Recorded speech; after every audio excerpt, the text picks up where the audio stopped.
everyone, Primal here and welcome to my 900 subscribers special. We're almost there to 1,000 now guys, but before we hit that mark I've got quite the project for y'all today. It took me a little bit to figure out what exactly I wanted to do for 900 subs, and of course I'd want the next one to be much bigger since it's 1,000, but at the same time I want it to be something really special.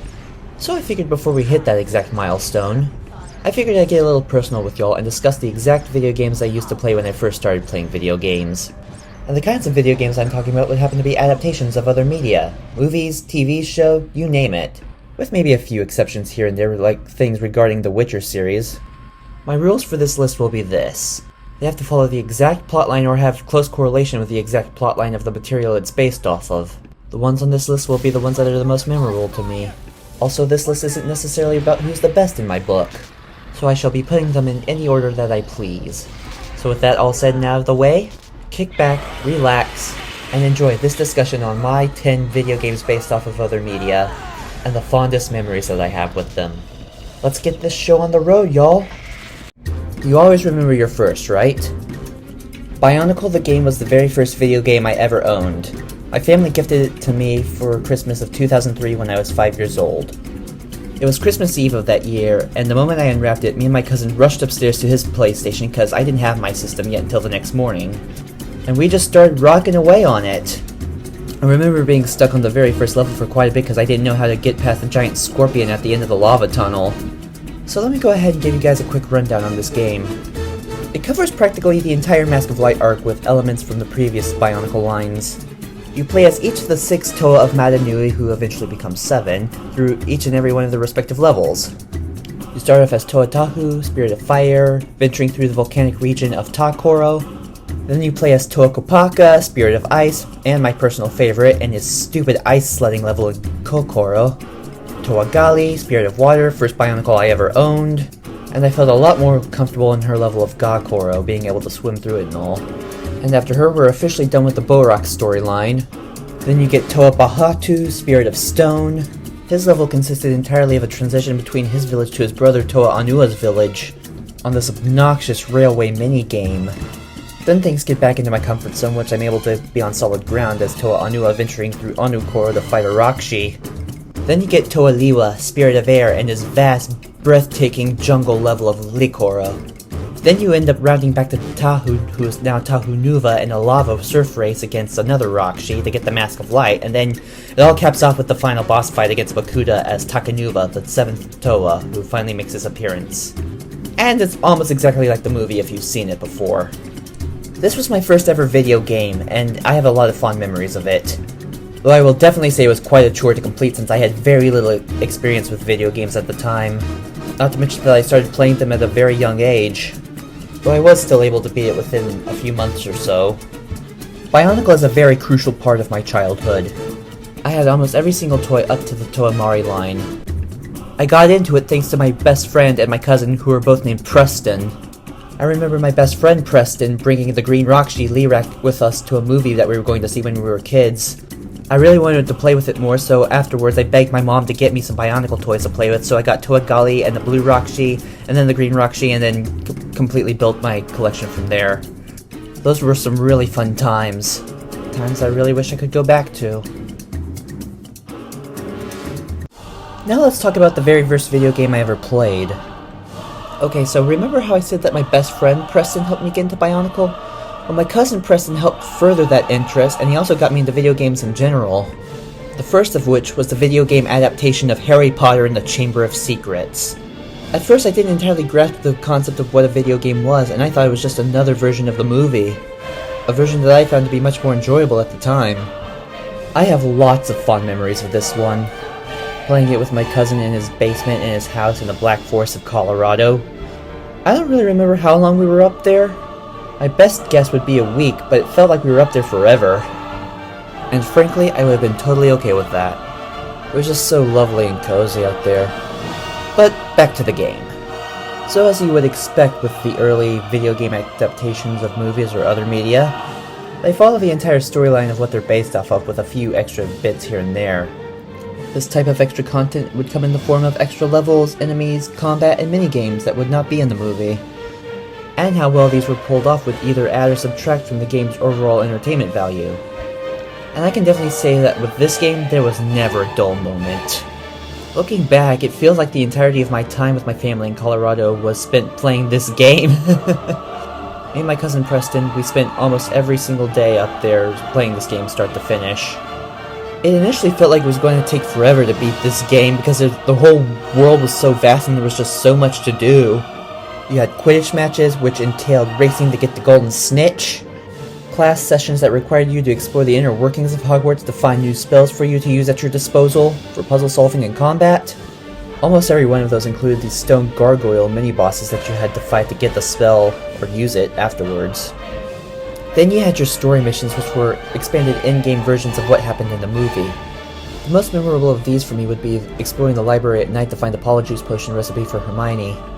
And while there was plenty for me to enjoy at the time with all that, I just could not be patient enough to wait for the epic final battle against the Basilisk at the very end. But more on that later.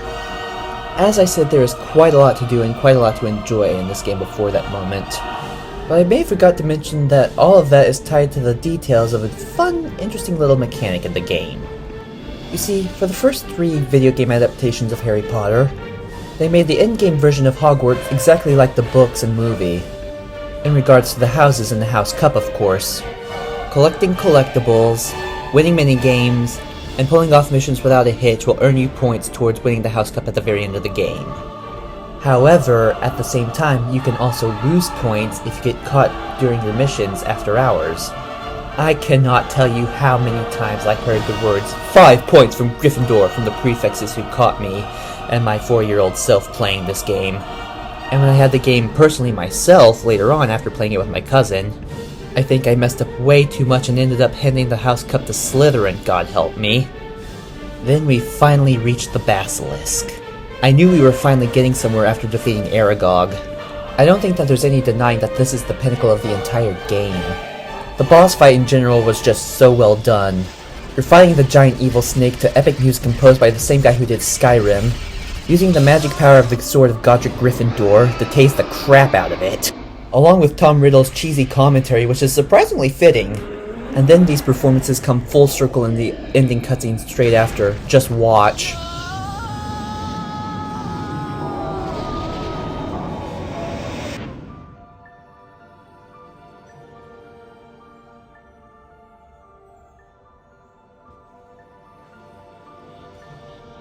Harry, oh Harry, I wanted to tell you. It was me, Harry. But I swear I didn't mean to. Riddle made me do it. Overall, for being the very first video game I ever played in my life, Harry Potter and the Chamber of Secrets truly delivered. And it was truly one of the greatest and most memorable gaming experiences I ever had. Until Prisoner of Azkaban came along, of course. So the next Christmas after I got my PS2 in 2003, which would be 2004, I received a plethora of new games to play. But out of these 20 or so new games, there were only 2 that stood out to me. Spyro Year of the Dragon, and ScoobyDoo Night of 100 Frights. Since the transition from the 60s to the 70s, every kid has to have at least experienced ScoobyDoo in one form or another. For me, I started out when me and my best friend Preston watched ScoobyDoo and the Legend of the Vampire together when we were really young. Of course, there was a lot to wrap my head around at the time. But then I started to figure out the formula more as I watched the classic episode collections of ScoobyDoo Where Are You on DVD. And at the time, that's where a lot of my memories and fandom for Scooby-Doo lied. So when I first got this game, I was kind of meh on it. I didn't really know what to think. But when I finally decided to sit down with it, that's when it started to grow on me. Everything was in classic Scooby-Doo style. They made an in-game version of the classic opening sequence. The main menu was the title card, patented to the classic series. Even the old soundtracks and sound effects from the cartoon were put to good use here. And this game also told me how much more I needed to go to fully understand Scooby-Doo. Just about all of the old original monsters were in this game. And at the same time, there was just so many that I had not yet seen in their respective cartoon episodes. The Headless Spectre, the Gargoyle, the Green Ghost, the Funland Robot. All of them were here, and I had not even seen them yet in the cartoons. There were a few I did recognize, like the Black Knight and the Ghost Diver. But the rest were a complete blank to me, man. So let me give you guys a quick synopsis of this game. It has its own original plot, but at the same time it's a celebration of everything classic ScoobyDoo. So the plot rolls along like this. Scooby and the gang are off to see one of Daphne's old friends, Holly, who lives with her uncle, Alexander Graham, and no, I don't mean Alexander Graham Bell, though it would be a wild cameo if it was. Apparently Holly's uncle has disappeared, and of course she needs Mystery Inc.'s help to find him. Then the plot quickly thickens like coastal fog as the gang mysteriously disappears, leaving Scooby all alone. Despite the odds, Scooby is able to find a way around the Graham's mystic manor. Inside he finds Holly locked in a room. She explains to him that a mysterious new villain known only as the Mastermind has kidnapped her uncle and the rest of the gang. While continuing to sniff around for clues on the Mastermind and the gang's whereabouts, Scooby discovers that all of his old spooks are back and are out to get him once more. But he's not completely helpless. Making use of Holly's uncle's inventions, along with a little side help from Shaggy, who was the only gang member not to be kidnapped but ended up in some interesting escapades of his own, Scooby is able to fight his way through the mansion and the monsters until he finds his friends one at a time. And of course, the Mastermind, who happens to be voiced by Tim Curry himself. Ah, the infamous ScoobyDoo. Allow me to introduce myself. I am the Mastermind. Of course, it wouldn't be Scooby-Doo without the comic relief and goofiness. Take this one scene for example, where after you defeat the Black Knight, the Mastermind decides to play a prank on Velma by etching the Creeper into her glasses. Thanks, Scooby. I can't see a thing without these. Yankee, Scooby, it's the Creeper! The Creeper? Where? He's everywhere! Run, Scooby! Velma, wait! I don't see the Creeper. Yeah, that's Scooby-Doo for ya. I tell you guys, this game was a real trip for me back in the day. But in a good way, of course. Like when you go sightseeing with your family cross-country. It was like a kid's version of classic Resident Evil. You had a spooky mansion with interesting and fun areas to explore, like a fishing village or a hedge maze. Then there's the lab in the basement where the professor does all of his experiments and inventing. And of course that's where the Mastermind's lair is gonna be. And of course, like I said before, it gave me a chance to learn more about the classic Scooby-Doo, which I didn't really know a whole lot about at the time. So at the very end of the game, in the lab where the mystery's uncovered, we learned that all the monsters that Scooby's been seeing are nothing but holograms created by an ultra-real projector invented by the professor. Or something along the lines of that. Once the Mastermind's defeated, it's obvious to me that under the mask is going to be the professor, which I kind of had a feeling from the very beginning, just knowing how Scooby-Doo goes. But I will say that I was not expecting that twist with Holly at the end. Apparently she was the Mastermind all along and she was just setting her uncle up. And the Holly that's been with us the entire time was nothing but a hologram like the monsters. And of course at the same time it makes sense that she's the big bad. She knew all about the gang and their mysteries thanks to her time with Daphne. Which in itself was a key clue to her being the Mastermind because he knew all about the gang and their mysteries too. She set this whole adventure up for us just so she could use the opportunity to get rid of her uncle and make off with his famous hologram invention and make a fortune off of it. Let me just go by saying that this game was the perfect way to celebrate everything classic Scooby-Doo. And it did a much better job than the live-action movies which released the same year. With the horrid misportrayal adult versions of the characters and the trippy body-swapping crap and all that. This whole experience practically enhanced my love for Scooby-Doo. In fact, it gave me the crazy idea to dress up as a different villain from the ones featured here for Halloween each and every year from here on out. I started with Green Ghost, but then after that I abandoned the idea. Not to mention a whole bunch of little girls made fun of me for that idea. I don't think there was a single moment from this game that wasn't memorable to me. With the exception of the laboratory levels, of course, but that's only because that was the only part I played through like once while I was exploring everything else multiple times. Yeah, I was stumped for quite a bit. You see, somehow I found cheat codes for this game and unlocked everything, so I was able to go every which way I wanted to. I beat the Black Knight first and then went straight to Redbeard. And I think that might have broken the game because when I got to the Green Ghost, I couldn't get through the door for whatever reason, rendering me unable to continue the game. So once again, as I said before, practically everything in this game stood out to me. The levels, the monsters which helped me learn more about Scooby-Doo than I already knew, the classic Scooby-Doo formula and actors, and the story was a real hit too. And looking back, I just now realized how many cameos the lovable Don Knotts made in the series, including this game as the Grahams family groundskeeper. Given the standards of every cult classic in the known universe, or in this case the galaxy, everyone has to be a fan of the same thing. Star Wars was really no different for me. I watched the classic episodes 4 through 6 with my family, and finished it right about the time episode 3 was coming out. I even went back and watched episodes 1 and 2 beforehand, which was the chronological order of release. Heck, I even had toy lightsabers before I even got into the series, but I never really knew of their real significance. As you'd expect, everyone I knew was into Star Wars. Longtime diehard fans just before me.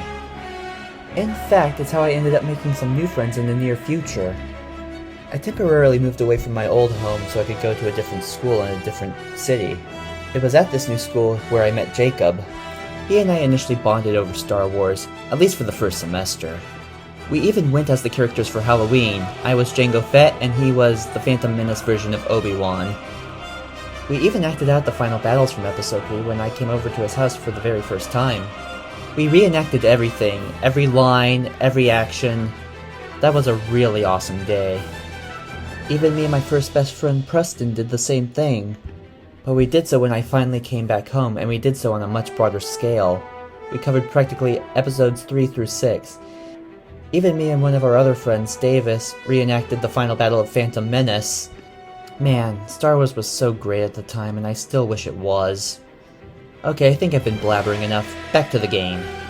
So as you'd expect, it covers the entire storyline of Episode 3, Revenge of the Sith. But being a video game adaptation, it has expanded gameplay sections. Just about everything that happens in the movie happens here. Only you have your hands on the controls for it. They did add some extra content, like fleshing out the whole Jedi Temple massacre, and even giving you a full-on boss fight against Mace Windu himself. And they even changed up the fight sequence with General Grievous a little bit as well. Like some of the others on this list, it took me quite a bit to get through them, due to my current inexperience with video games at the time. The first level was pretty easy to help me understand things better, though I might have gotten a bit stumped on the second afterwards. But the real pain was the boss fights in this game. The lightsaber combat in this game was so advanced and complex. This game is even heralded for having the best of that out of all of them. Combine that with a decent AI and pit my 6-year-old self against it, and you're just asking for trouble. I even get a little stuck knowing where to go on some of the levels, and some of the enemies were very brutal to me. So you play as Anakin and Obi-Wan through a set of 60 different levels. Each character has their own unique skill set and upgrades. I don't entirely remember whether or not the levels were divided equally between them, but it was still an enjoyable experience overall. Also, if I knew how an upgrade system worked at the time, things might have been a little easier in terms of progression. To be frank, I wasn't entirely sure if I would ever complete this one. I got stuck in a rut on Obi-Wan's arrival to Utapau, unable to find my way through the level. Fortunately, my cousin Baker came over one night and stayed up late playing my game. He got me all the way to level 13, Attack of the Clones, or in its more formal name, Order 66. I was able to beat the rest on my own, including the final battle, fortunately, despite me being bad at the boss fights. Practically the entire game was very memorable to me, with the exception of level 8, respectively.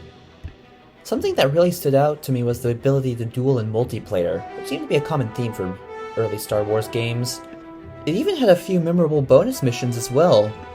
What made them special was the ability to play as other characters, including General Grievous, Yoda, and Anakin as Darth Vader himself. And of course, all of these characters and many more were available in the dueling system.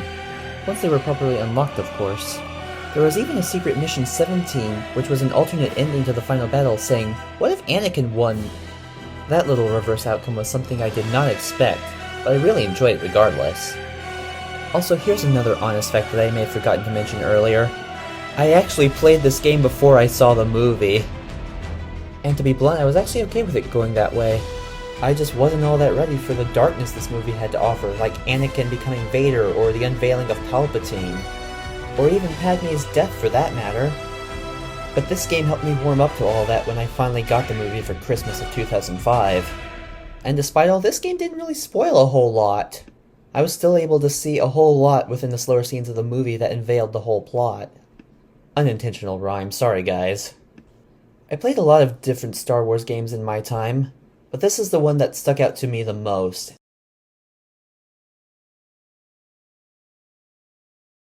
When I officially started my second semester of my first grade year in 2006, I really kicked things off with a blast. There were just so many awesome things from 2005 that I had yet to get into. One of those would be Peter Jackson's King Kong. I remember watching the trailer right before going back to school and being completely blown away by it. And it also became the sole focus of me and Jacob's personal interests. I tried to stay versatile and involve other things in my life, but he just wouldn't have it that way.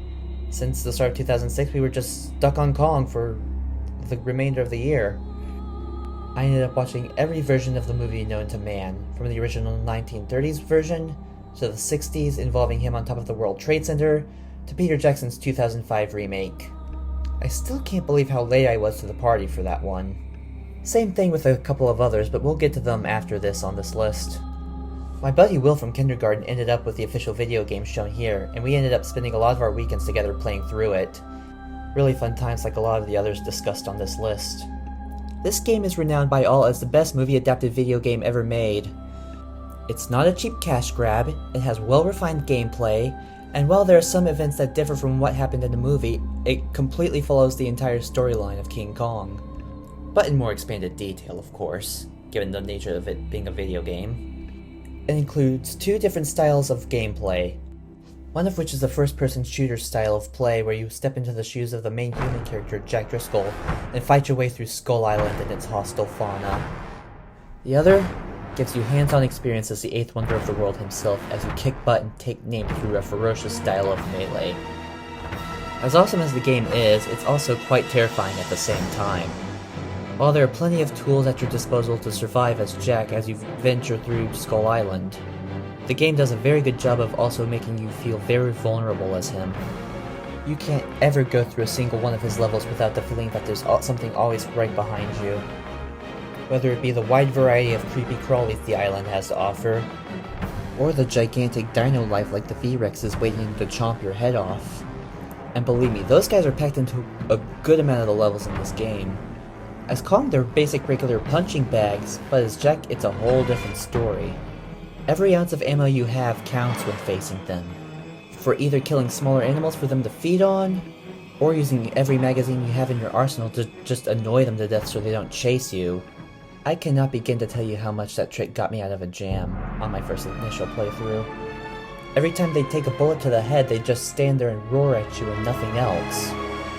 The entire game was very memorable and enjoyable for me, with the exception of some in-between bits here and there, where not much happens, including all of the V-Rex levels and the levels where you get to play as Kong. Even the levels that are basically playable cutscenes, like the part featuring the log from the movie. Some other ones worth mentioning would be the ones where you have to navigate through murky waters or swamps while avoiding carnivorous aquatic reptiles. Then there's one where you have to fight off a pack of velociraptors, including one that looks like a mini V-Rex. The game wasn't necessarily all that hard once I figured out parts that I needed to, but it still took me a little bit to get through the entire thing because of how scary it was for my 7-year-old self at the time. I can't say there was necessarily any levels that I actually disliked, but there were some that terrified me more than others. You can fit all the V-Rex levels into that category, along with the Brontosaurus level and the level where you have to fight off the pack of velociraptors. They were definitely a major driving factor for fear in this game. I guess if there was any level that I really struggled with, it would be the one in New York before climbing the Empire State Building. I got lost in the city and I had a few thousand mortars being blown into my butt. Of course, I really enjoyed the final fight with the Air Force at the very end of the game. But what really surprised me was the fact that they also added an alternative ending into this game like they did in Star Wars Episode 3, where you could actually save Kong from the Air Force. And then afterwards you take it back to Skull Island and everyone lives happily ever after. However, it is an unlockable that you have to spend quite a lot of points to get, and you can only get major amounts of points by doing well on the levels. At least, I think that's how it was. I hope I'm not misremembering that detail. But either way, overall, it's a really solid game and it definitely deserves to be a spot on my list, or any other list like it, for that matter. I just wish I was more experienced with it at the time, like a lot of the others here. It definitely would have made things faster and easier to complete, that's for sure. I also played the GBA version, which Jacob also had, but the console title was definitely the best of the two versions. King Kong was definitely a major part of my early childhood, and he definitely remained that way until Godzilla got introduced into my life. Once my love for the Big G started to grow, Kong kind of got overshadowed for a little bit. But every now and then I'm able to find something regarding the Big Ape, and then I'm reminded that they can be loved equally, even though Godzilla's had more going for him over the years. Ah, the Chronicles of Narnia, a beloved series loved by very few. Like King Kong before it, I came across it when I was about to go back to school in 2006. I really couldn't make heads or tails from what it was at the time, but it sure looked awesome from what I saw in the trailer. But then I saw its subtitle, The Lion, the Witch, and the Wardrobe, and I remember watching a movie called that before, but it was animated. I then realized I had watched the 1979 animated version of what this movie was going to be. I remember watching every single trailer and every single movie clip with my mom before going to see it in theaters before it left them. But at the same time I also saw that there was a video game version of it, and my buddy Will from kindergarten also had this one, like he did King Kong, which we discussed earlier.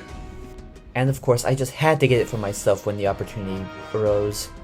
I gotta say, as generic as this one may have seemed, it was actually really fun to play. It had a hack-slash-beat-em-up style of gameplay with some puzzle elements on the side. The controls mainly focused around interactables, maneuvering, and the big one, hitting things. Even to solve puzzles! It's actually kind of hilarious looking back at it now. Everything in the game was focused on fighting something, somehow.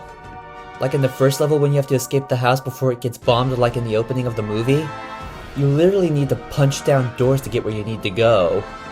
There are at least 14 different levels you have to play through, all of which are UI layered upon the very front of the wardrobe, and all of these levels were very memorable to me.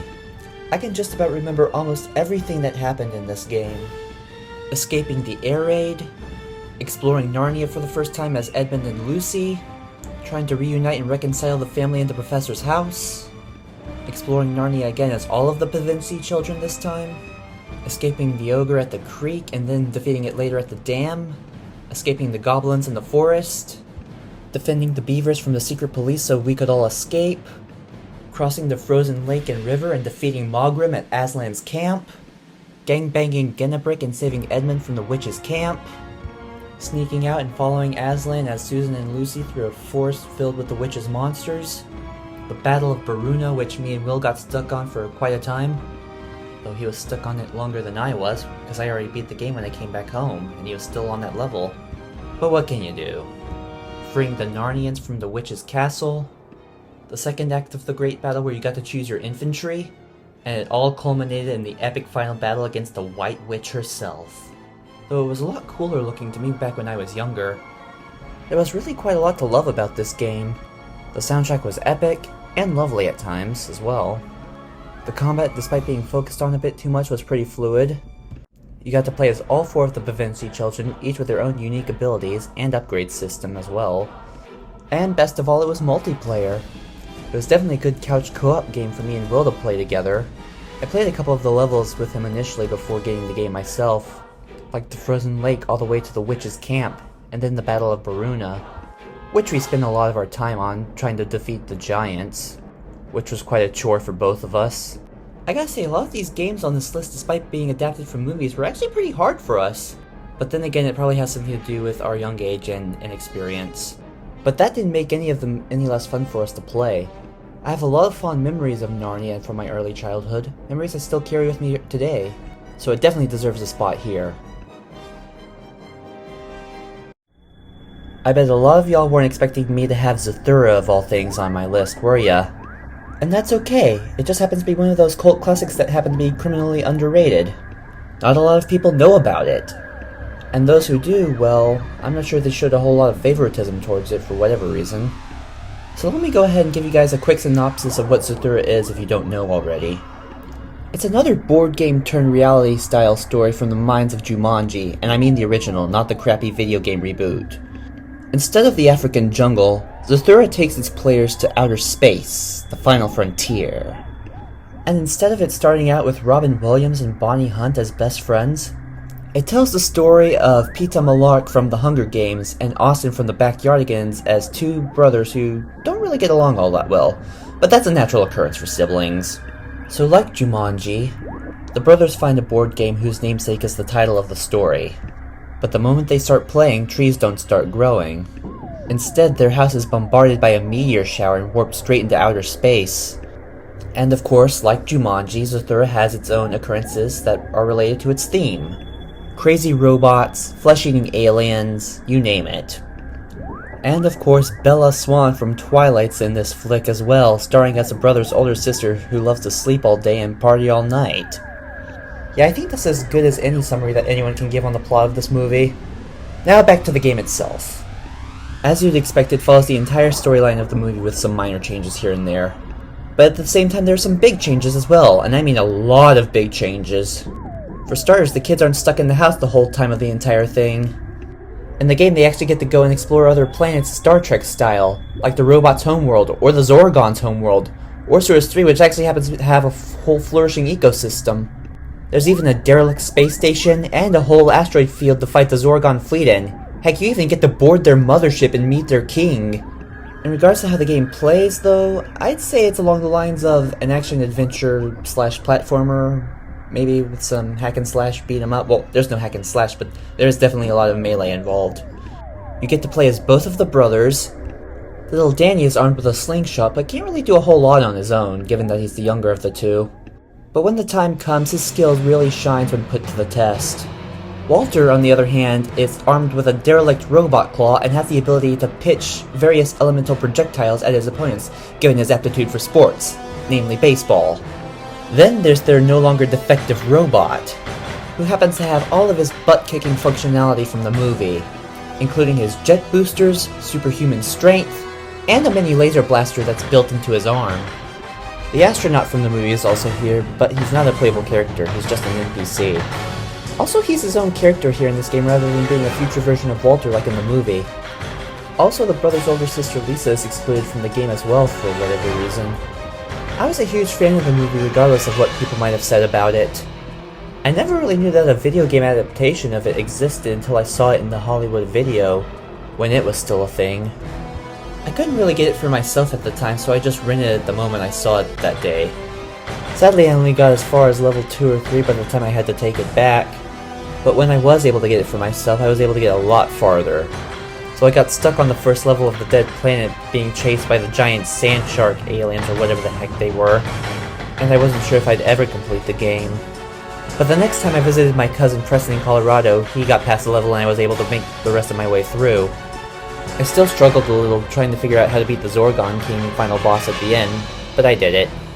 And thus my completion of the game marked one of my greatest achievements and memories during my spring break up there. I can't remember exactly which year it was, but I believe it was 2007. And I think that was the very last time I ever went up there, come to think of it. Such a sad and beautiful end to such a great tradition. Zathura the game may seem pretty generic, but it's not really bad for what it is. I have a lot of pretty great and epic moments and memories from playing it. Aside from the ones I discussed, of course. The boss fights, for example, were really something that stood out to me. Probably some of my favorite in all of gaming. Excluding the master robot, who was hecka hard for me.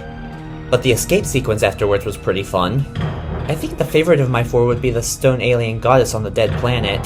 In terms of my favorite level, I'd say it's the one where you get to play as the robot blasting Zorgon ships in the asteroid field. And I really like how some of the story events differed from what happened in the movie. The arguments weren't as heated, no controversial cheating scene, and the bond between Danny and Walter has more space to grow. Plus, I think it better portrayed Danny's POV and what he wanted this whole time from the movie. The family member closest to him to love him very much. Ah, Bakugan Battle Brawlers, Pokemon's arch-rival and potential successor. And it was the franchise my mom actually liked between the two. It took me a little bit to get into it first, but the day I saw my very first full episode of the original show, I was hooked. The show was awesome, the characters were awesome, the game itself was awesome. I started collecting the toys so I could play the game myself first chance I got. I had almost all of my personal favorites, including the partners of the characters from the show. I remember all the times I played with my family. Though it's a shame I could never really win a match with the new ones I got. So much for my Pyrus Ravenoid and Subterra Wormquake. But I still loved them regardless. It was truly a personal favorite interest of mine and my friends from 4th to 6th grade. We'd talk about the show, trade a few here and there. It really made for some great memories. When the video game came out, I wasn't so sure whether or not I'd get it. I was kind of shooken away from Bakugan after the mind-blowing twist with Masquerade's real identity, and I needed some space away from it after it perturbed my mind. But eventually I got back into it and decided to get the game. I first got the DS version, which included the White Naga toy for my 12th birthday. It had its own original story rather than following the plot points of 52 episodes of a whole frickin' show. But the story was actually really good. It gave me the opportunity to create my own custom character and fight alongside all my favorites, Dan, Runo, Marucho, Julie, Shun, all of them. And the experience could not have been more complete without my own original partner, Leonidas. He was such an awesome character, and the bond between us really shined more than anything in the actual show. But I'm not saying that the show was bad or anything like that. I loved it. I watched every single episode up to the very end of Gundalian Invaders. But in the video game, they really gave Leo and my character a lot of depth. Of course, the opportunity to have original characters does not come without the cost of having original antagonists as well. And that cost came in the form of Marduk and his partner, Darkus Gladiator. So the story of the game goes like this. We are a rookie brawler who is just starting out and taking a bit of heat from the more seasoned veterans. Then we end up in a chance meeting with Dan and his Bakugan partner Drago, the main characters of the show. They teach us how to brawl and we are well on our way to greatness. Then comes our fated encounter with Leonidas, a Bakugan unlike any other. Things were a bit rough between us at first, but in the end, they blossom into a beautiful friendship. Dan and I have become buddies and he is thrilled by the fact that I have my very own Bakugan partner. His friends, however, are very skeptical and unwelcoming with the exception of Julie and Alice. We fight our way through tournaments until we meet Marduk and his partner Gladiator, who are looking to rule the game and world of Bakugan. They also share a very dark secret about Leonidas. He's not really from Vestroia but the Doom Dimension in actuality, but that revelation only makes our bond stronger. Seeking more power, Marduk and Gladiator strike a deal with Naga and his cohorts, Masquerade and Hal G. They make the pair a deal which will grant them the power of Naga's silent core. Because of us, they fail to meet their end of the bargain and end up losing the power. But Gladiator takes it for himself regardless, evolving into Battle Axe Gladiator. In order to prevent the Doom Dimension from taking over, the Brawler's partners share their power with Leonidas, causing him to evolve as well. Being defeated, Gladiator is destroyed. The same thing was about to happen to Leo as well, but Gladiator, seeing his honor and worth, gives him his life, allowing him to stay with me. Truly a really solid story and a really solid game. Truly a favorite of mine and my current friends who played it on their channel, Videoverse.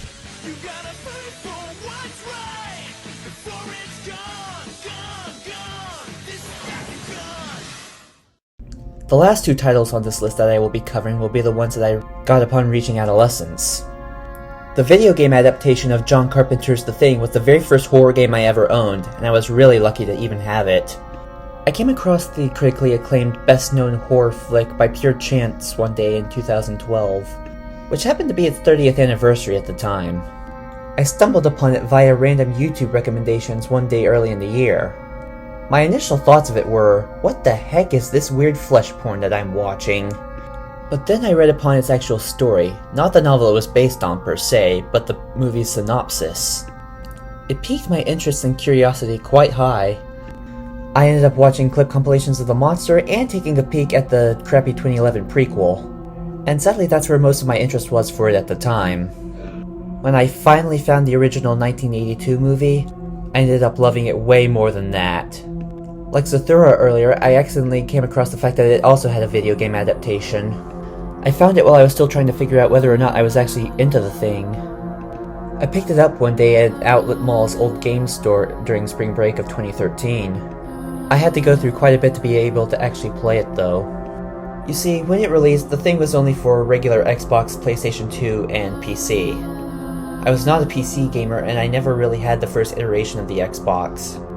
My PlayStation 2 would have been ideal, but back in September of 2011 we got robbed and they took that along with all my other games. I ended up getting an Xbox 360 to replace it via insurance. And the store owners at the time told me that would work, but I would need to pull some strings. I ended up getting the version that was the regular Xbox, but in order to make it compatible with my Xbox 360 I would need to get a hard drive. I got one as a present from my mom and ended up playing the game ASAP. It took a little bit to figure out, but it was actually really fun. There were so many cool and innovative systems and mechanics that fell in line with the game's theme.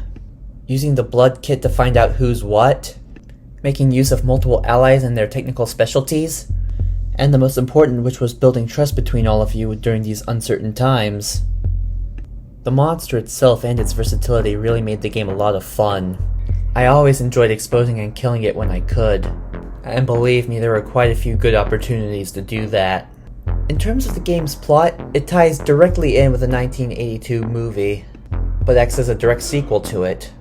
Weeks or maybe even months after R.J. McCready and Childs killed the monster in the movie, the rescue team finally arrives to figure out what the heck happened. You play as a man named J.F. Blake, leader of the rescue squad who is trying to make heads and tails of the aftermath of U.S. Outpost North 31. You clear away the rest of the rebel only to come across some peculiarities left behind after the destruction. Examples would be McCready's tape diary and Blair's man-made UFO. The rest of the area is investigated, including the Norwegian outpost where the thing was initially discovered. As Blake and his crew continue the search, they discover that the monster is still alive and it's taking them over one by one.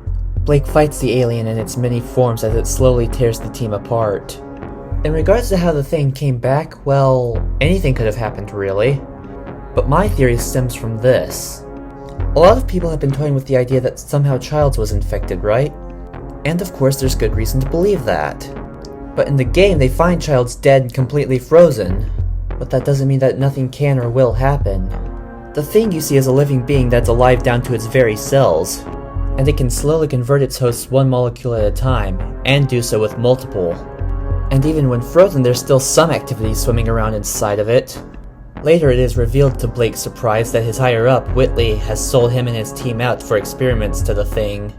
He even went as far as assimilating it with his own genetic makeup. So let's say that he and his secret organization ended up finding the thing before Blake and his team went in. And at the time it was in the form of Childs, still frozen, and somehow still alive. That would give them the opportunity and the idea to take samples for their experiments, thus reawakening the alien and causing the havoc that's happening in this game. Practically in the later half of the game, Blake is all alone, with the exception of if some test subjects are disgruntled employees of the organization, and it's all up to them to stop Whitley. That's where things start to go a little downhill for this game.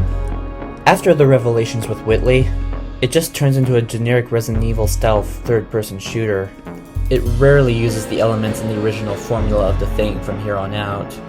I mean, sure, you still fight the monster and some of the mechanic loops are still in play, but as I said before, they aren't really used a whole lot anymore. But that doesn't really make this game bad in any way. In fact, it was still really fun to play, and I still think of it as one of the best video game adaptations of a movie. Even if its plot is more of a sequel, of course.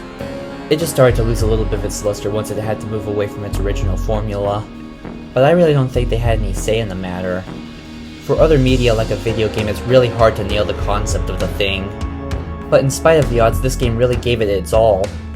The thing was really big in regards of my interest during the year of 2013, and it also became part of my friends as well. We even tried to do a fan-made reenactment of the movie at one time. Between that, this game, and the original 1982 movie, that's where our interests really shined. I revisited the 2011 prequel every now and then because it had some interesting ideas and concepts, but of course it will never be as good as John Carpenter's work. Even someone on YouTube made their own fan-made sequel to the original 1982 movie, and it was still way better. I discovered it in 2016 and it was really awesome for what it was. There was no budget involved whatsoever, but the guy ended up making really good copies of the monster out of paper mache, and the plot, while being simplistic, was pretty awesome at the same time. I even watched all of the parts of this guy's commentary on his movie. It was really neat and fun to watch him explain everything away. I even ended up sharing it with my high school film teacher, and he seemed to find it pretty enjoyable too. There's a lot about this game that's very memorable to me, including the first act in the Outpost, which made good use of the original formula of the thing. Even some of the levels from the second half, despite me liking it less. I remember getting stuck on the downward spiral for a very long time, but at the same time it really trained my brain to use strategy more to get past the automated turrets. But I'd say my favorite part was the cherry on top at the end with McCready coming back to help you fight Whitley.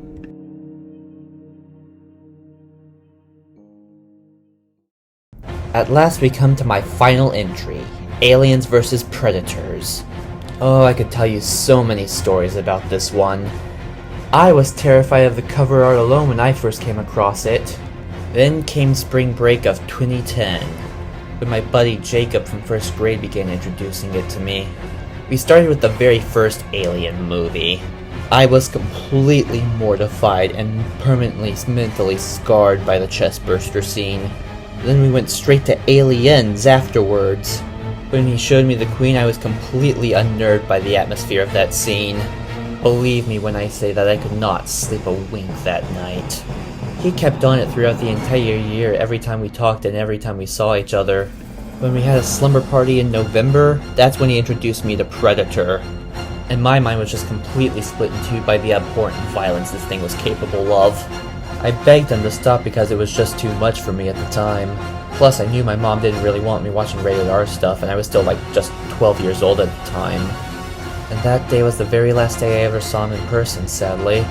There was a slight mishap between us that I accidentally caused, and I really felt bad about it, realizing I unintentionally hurt him. But at the same time, I guess we just weren't meant to be permanent friends. But back to AVP now.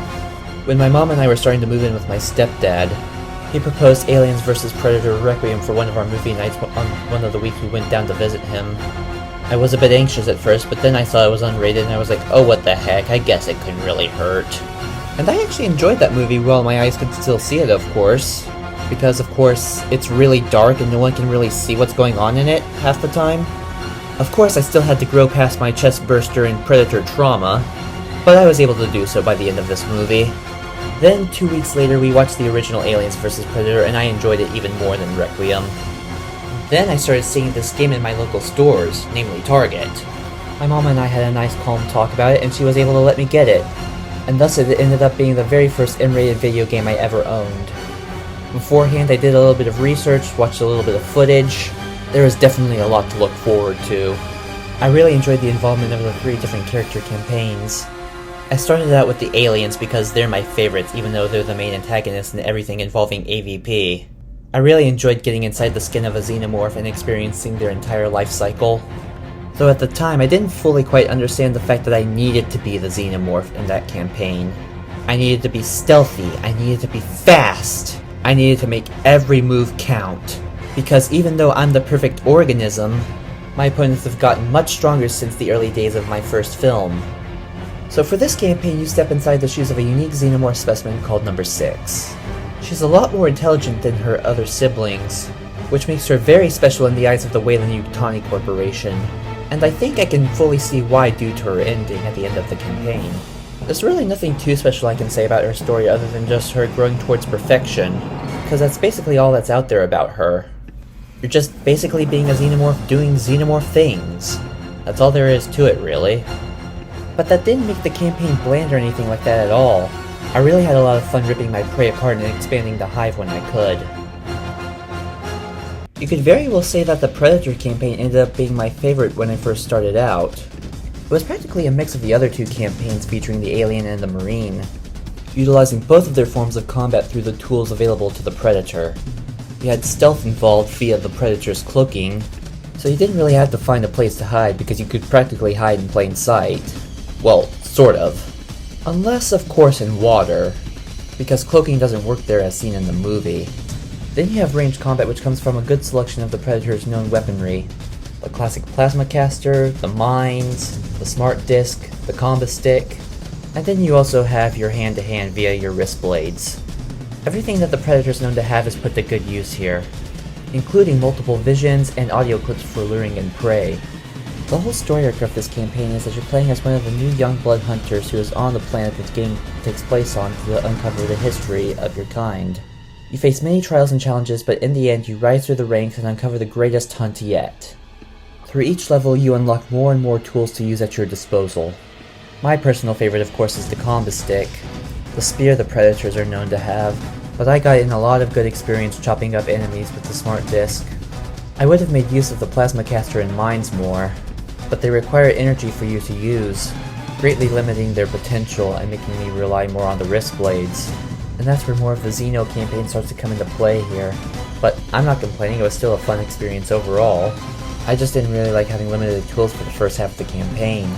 But as the Predator, you also have access to many of their physical perks, such as being able to traverse great distances and perform trophy kills on your opponents. You could actually do everything they could do in the movies to your prey, with the exception of their most graphic kill, which is skinning someone alive. Towards the end of the campaign, things were really starting to ramp up once you completed your Yacha arsenal. Once you hit around level 4, which was the ruins, that's where you actually began uncovering your history and partaking in it. Recovering your ancestor's mask, fighting stronger xenomorphs in the arena. It was probably the most mind-blowing part of the whole game, especially when you got to see the recorded holo memories within the mask. Then you had the meeting with Carl Bishop Wayland himself in the research lab, so he could strike a deal with us so we could both uncover our history. But of course, while we're on an operating table. Then of course everything comes full circle inside the ancient pyramid our ancestors left on the planet. There we get to see the ancient legacy our ancestor left behind. At the very start of it all, you witness a hollow memory of his funeral, and part of the ceremony proclaimed that the first of the alien queens would be buried with him. Inside the main antechamber, our skills are put to the test one last time against a horde of xenomorphs.